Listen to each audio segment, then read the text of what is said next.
Shalom. Salam damai sejahtera bagi semua anak-anak Tuhan.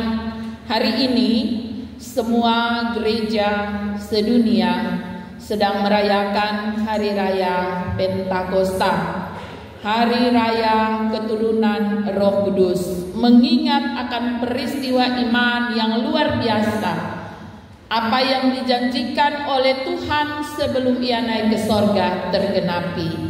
Ia menyatakan kepada para murid, tinggallah di Yerusalem sampai saatnya aku akan menganugerahkan roh atasmu. Saudara-saudaraku yang kekasih, di perayaan Pentakosta ini kita ada dalam bacaan yang membawa kita dan menuntun kita di bawah sebuah tema, yaitu tuntunan roh dalam kehidupan orang percaya.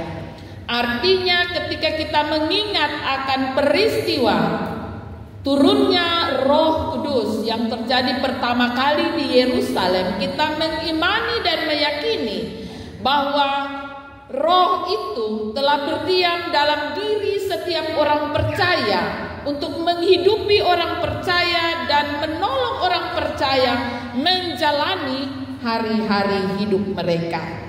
Bagian bacaan yang kita baca pada kesempatan ini merupakan penjelasan dari perikop bacaan sebelumnya di pasal 5 ayat 1 sampai ayatnya yang ke-15, yang berada di bawah judul perikop itu kemerdekaan Kristen. Jadi kekasih Tuhan sekalian, ada satu pergumulan tersendiri di jemaat Tuhan di Galatia. Ada perbedaan pikiran, perbedaan pendapat tentang orang Kristen harus hidup seperti apa. Karena pada masa itu terjadi pertentangan pendapat antara orang Kristen yang berasal dari Yahudi dan orang Kristen yang non-Yahudi. Ada penekanan dari anak-anak Tuhan yang Yahudi bahwa karena kekristenan itu dibawa dan terjadi setelah karya-karya Kristus terjadi, dan Yesus adalah orang Yahudi, para rasul pun adalah orang Yahudi, maka orang-orang Kristen Yahudi merasa lebih superior, orang-orang Yahudi merasa lebih hebat dan lebih sempurna dibanding orang Kristen yang non-Yahudi. Dan mereka memberi penekanan ini kepada orang Kristen non-Yahudi agar mereka menjadi sempurna menjadi Kristen. Mereka harus tunduk di bawah hukum Taurat. Mereka harus mengikuti seluruh apa yang dilakukan oleh orang Yahudi. Nah, ini terjadi pertentangan di sini karena ada orang Kristen non-Yahudi yang tidak bersunat. Ada orang Kristen non-Yahudi yang terbiasa makan makanan yang dilarang dalam tradisi Yahudi. Nah, ini perbenturan ini mengakibatkan kehidupan kekristenan jemaat di Galatia hampir terpecah. Sehingga Paulus merasa penting dan perlu untuk menuliskan bagian surat ini kepada jemaat di Galatia untuk memberi kepada mereka sebuah keterangan tentang bagaimana yang dimaksud dengan kemerdekaan Kristen. Orang Kristen yang merdeka itu seperti apa? Kekasih Tuhan sekalian, kemerdekaan Kristen itu terjadi karena Kristus telah memerdekakan orang yang menerimanya untuk hidup dalam kehidupan yang berkenan di hadapan Allah. Karena kalau mereka tunduk dan harus melaksanakan secara lengkap hukum-hukum Musa, maka tidak akan ada seorang pun yang bisa selamat. Karena berbicara tentang hukum Taurat, berbicara tentang hukum Musa adalah sesuatu yang terikat 1 sampai 10. 10 hukum-hukum tidak boleh satu pun dilanggar. Maka kalau dilanggar maka selalu ada pengorbanan, penebusan dosa lewat pengorbanan ternak. Nah, ketika Yesus menggantikan hal ini, Yesus melakukan karya keselamatannya. Ia membebaskan orang percaya yang percaya kepadanya untuk hidup di bawah kemerdekaan, hidup menurut kehendak Allah, hidup dengan tidak memikul beban hukum Taurat. hidup menurut kasih karunia Allah. Nah, saudara-saudaraku yang kekasih, karena itu dia menjelaskan bagian bacaan yang terbaca hari ini. Dia bilang bahwa hidup orang yang merdeka itu, di sini dia katakan maksudku ialah, ya, dia memulai ayat 16 dengan mengatakan maksudku ialah, artinya apa yang ia sebutkan dalam ayat 1 sampai 15 itu ia menerangkannya kembali di ayat 16 sampai 26. Apa yang ia maksudkan dengan kemerdekaan Kristus? Ia memulai dengan mengatakan bahwa orang yang merdeka adalah orang yang hidup oleh Roh. Ya, hidupnya dituntun oleh Roh. Memang kita masih hidup di dunia, kita masih memiliki kedagingan, tetapi ada Roh yang hidup di dalam diri kita yang selalu mengingatkan kita untuk berhati-hati dalam menjalani hari hidup kita. Di ayat yang ke-17 ia menerangkannya bahwa roh dan daging, hidup menurut roh dan hidup menurut daging itu dua hal yang berlawanan, dua hal yang berbeda, yang tidak bisa disatukan. Karena itu kalau kita membaca kitab Wahyu, kita menemukan Yohanes mengatakan kepada jemaat di Philadelphia bahwa Laodikia bahwa jangan suam-suam kuku, hidup itu jangan suam-suam kuku. Soalnya jelas, ini Kristen kok apa? Tidak jelas. Ini anak Tuhan kok apa? Ini anak Tuhan yang telah hidup menurut roh atau apa? Ini menjadi sesuatu yang tidak jelas. Karena itu Paulus mengingatkan kepada jemaat di Galatia bahwa kalau hidup di dalam roh dan dipimpin oleh roh, maka berjalanlah atas roh tersebut. Jangan hidup menurut kedagingan, tetapi berkata-kata dipimpin oleh roh. Ini sesuatu yang berlawanan, ya. Itu yang orang bilang lain di bibir, lain di hati, ya. Itu sesuatu yang tidak bisa dan tidak boleh terjadi dalam kehidupan orang percaya. Saudara-saudaraku yang kekasih, orang Kristen adalah orang yang telah dimerdekakan oleh Yesus lewat jalan salib. Karena itu perhambaan terhadap dosa sebenarnya tidak bisa lagi terjadi. Kehidupan kita oleh kedagingan mestinya itu telah dibatasi. Kita mampu untuk melihat dengan jelas apa yang harus kita lakukan, apa yang harus kita perkatakan dalam kehidupan hari lepas hari. Kenapa demikian? Karena semua dosa kita telah digantungkan di kayu salib. Karena itu kita ini hidup dalam kasih karunia Allah. Hidup dalam kasih karunia Allah adalah hidup yang dipimpin oleh roh. Hari ini kalau kita mengingat akan Pentakosta, berarti kita ada di dalam satu keyakinan bersama bahwa roh yang sama yang ada dan hinggap dalam diri para rasul, demikian juga roh yang sama itu ada dan berdiam di dalam diri kita. Kita diingatkan bahwa roh Tuhan sungguh-sungguh mendiami kehidupan orang percaya. Karena itu kehidupan orang percaya adalah kehidupan yang dipimpin oleh roh. Nah, inilah yang membedakan kehidupan kita dengan orang lain, atau pemazmur biasa mengatakannya sebagai orang fasik. Saudara-saudaraku yang kekasih, kalau kita membaca kitab surat Kolose pasal 2 ayat 6 sampai ayat yang ke-7, saya membacakan bagi kita sekalian.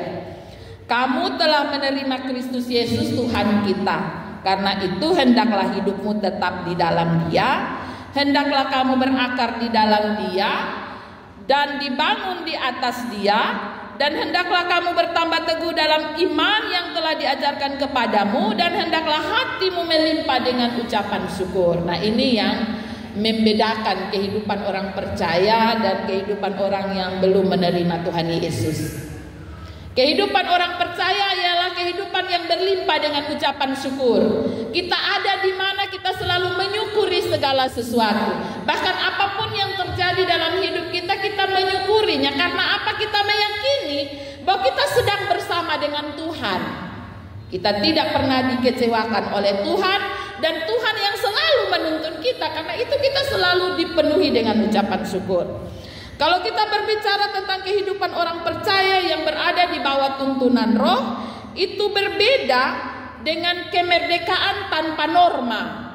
Ya, kemerdekaan tanpa norma. Ya, kadang-kadang kita mengatakan, loh saya kan sudah ditebus. Ya, saya Kristen, itu berarti saya sudah selamat dan saya boleh hidup merdeka karena saya telah dibebaskan dari segala dosa yang saya lakukan. Nah, kemerdekaan yang demikian adalah kemerdekaan tanpa norma. Kemerdekaan tanpa norma itu sama dengan bencana. Ya. Kita menjadi anak Tuhan, tetapi justru hidup kita sedang mempermalukan Tuhan. Kemerdekaan adalah karya Kristus, dan karya Kristus itu begitu mahal. Saya dan saudara dimerdekakan. Tuhan menolong saya dan saudara untuk tidak mengingat dosa kita ataupun bahkan mengulang hal yang sama. Roh Kudus selalu menolong kita untuk menjalani kehidupan yang berbuah, menjadi berkat bagi dunia dan juga menjadi berkat bagi diri kita sendiri. Saudara-saudaraku yang kekasih, Alkitab mencatat bagi kita tentang keinginan-keinginan daging dan keinginan-keinginan roh. Catatan ini mengatakan bahwa yang disebut keinginan daging itu kurang lebih ada 15 bentuk, bahkan ditambah lagi dengan di sini dikatakan dan sebagainya. Itu berarti ada tambahan lagi. Di ayat 26 ada tambahan gila hormat, saling menantang, saling mendengki. Itu selain 15 yang kita bisa baca dari ayat 19 sampai ayat yang ke-21. Ada 15 bentuk kehidupan yang dilakukan berdasarkan keinginan daging. Ya, terbaca di situ percabulan, kecemaran, hawa nafsu, penyembahan berhala, sihir, perseteruan, perselisihan, iri hati, amarah, kepentingan diri sendiri, percideraan, roh pemecah, kedengkian, kemabukan, pesta pora. Kalau kita tambah di ayat 26, gila hormat, saling menantang dan saling mendengki. Bahkan di ayat 21 dia bilang dan sebagainya. Itu berarti ada banyak sekali yang seringkali mengelilingi kehidupan anak Tuhan, mengelilingi kehidupan orang percaya dan menggoda dengan mudahnya anak Tuhan jatuh dalam keinginan kedagingan. Ya, kadang-kadang kita menyapa teman, bahkan menyapa kakak adik, saudara sudah tidak dengan kata-kata lagi karena kita anggap itu sesuatu yang biasa. Tapi hari ini kita belajar bahwa hal yang demikian adalah hal-hal yang didasari atas keinginan daging. Sedangkan yang disebut keinginan roh yang menghasilkan berkat bagi dunia dan bagi diri kita sendiri, kita dapat mencatat itu di ayat 22 sampai 23. Di situ ada 9 hasil dari kehidupan yang menjadi berkat.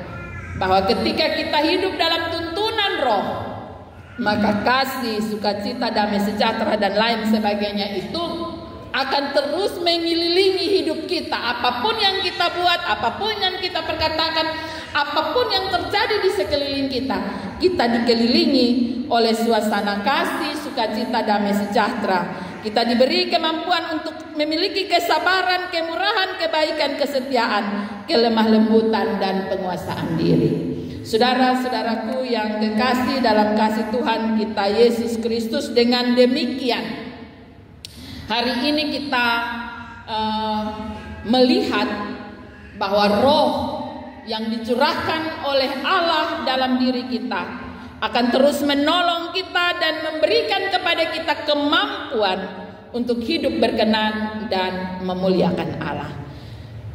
Maka yang demikian itu disebut sebagai milik Kristus. Saya dan saudara tidak saja menjadi orang Kristen, tapi kita disebut sebagai milik Kristus. Itu kita bisa membacanya di ayat ke-24.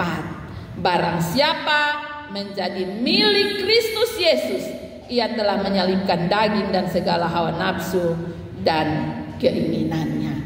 Milik Kristus berarti tidak ada satupun yang dapat melepaskan kita dari genggaman Kristus, karena hidup kita berkenan kepadanya.